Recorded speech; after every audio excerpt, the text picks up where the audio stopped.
वो सब बैठ के देखता है, बैठ के हम सबके देख के जाने न चाहिए, भागे पर आए न चाहिए, मन ही लगाए थे। जैसे हाथ से मारते थे, मुंह पर मारे, पीठ पर मारे, सोने भी नहीं दे रहे हैं, खाली काम 18 घंटा। अगर बीमार हो जाए ने तब वो दवाई दे, मार के करावे, कहें साहब की दवाई सुई करें और चला काम करें। शौच करते समय हमें देखते हैं ताकि हम भाग न जाए। कहा खाना मांगा तो बच्चों को पीटा गया। क्या सिर्फ रोटी कमाने आए लोग गुलाम बना दिए जाते हैं?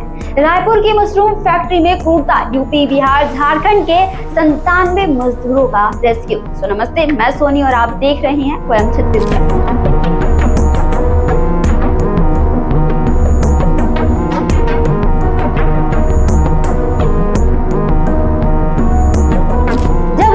बैठ जाते थे तो गालियां देकर मारते थे, शौच के लिए जाते थे तो आदमी पीछा करते थे ताकि हम भाग ना जाएं। ये शब्द एक महिला मजदूर के हैं जो उत्तर प्रदेश के जौनपुर से काम के बहाने रायपुर लाई गई थी। उसे कहा गया था कि मशरूम पैकिंग करनी है, महीने के 10,000 रुपए मिलेंगे, लेकिन यहाँ उसे और बाकी 96 मजदूरों को बंद करके रखा गया। 18 घंटे मजदूरी कराई गई। बुखार लगा तो पैरासीटामोल देकर 18 घंटे और रात भर काम करवाया गया। विरोध करने पर मारपीट भी की गई। ये घटना रायपुर के खरोरा इलाके की एक मशरूम फैक्ट्री मारुति फ्रेंच की है, जहाँ से अगर आप गुजरते हैं तो बदबू के अलावा और कुछ नहीं आएगा। नाक बंद करने को मजबूर हो जाएंगे, इतनी गंदी बदबू आती है। जहां महिला एवं बाल विकास विभाग ने रेड मारकर यूपी बिहार और झारखंड के 97 मजदूरों को रेस्क्यू किया। इनमें महिला, पुरुष और यहां तक के 10 दिन का एक नवजात बच्चा भी शामिल है। इन मजदूरों को खाना भी ढंग से नहीं दिया जाता था।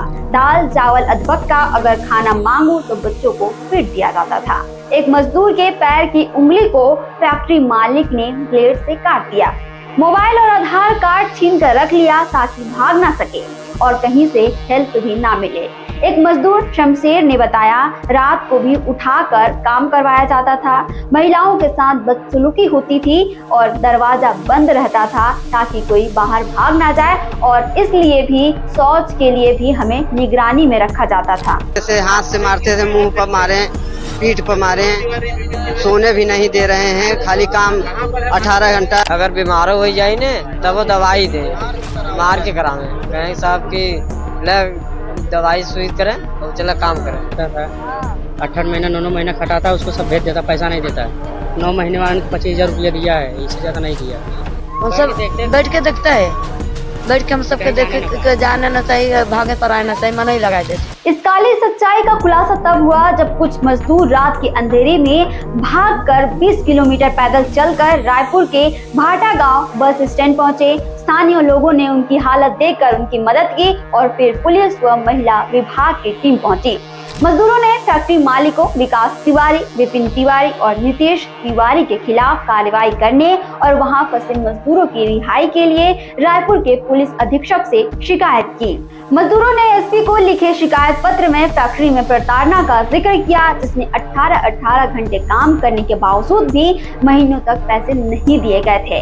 हमारे फोन और हमारे आधार कार्ड भी छीन कर रख लिए गए थे। हमें मारा जाता था। एक मजदूर का पैर भी ब्लेड से काट दिया गया था। घर जाने की बात करते थे तो 2-3 महीने और काम करो बोलकर हमें धमकाया जाता था। इस मामले में फैक्ट्री से जुड़ा एक शख्स मजदूरों का रेस्क्यू होने के बाद मामले को रफा दफा करने के लिए पहुंचा। वहां मजदूरों को जाकर पैसे बांटने लगा जिससे मामले को दबाया जा सके। इसके अलावा व्यक्ति ने मजदूरों के वापसी होने के फौरन टिकट भी कटवा दिए, जिससे मजदूर रायपुर छोड़कर अपने गांव वापस लौट जाएं।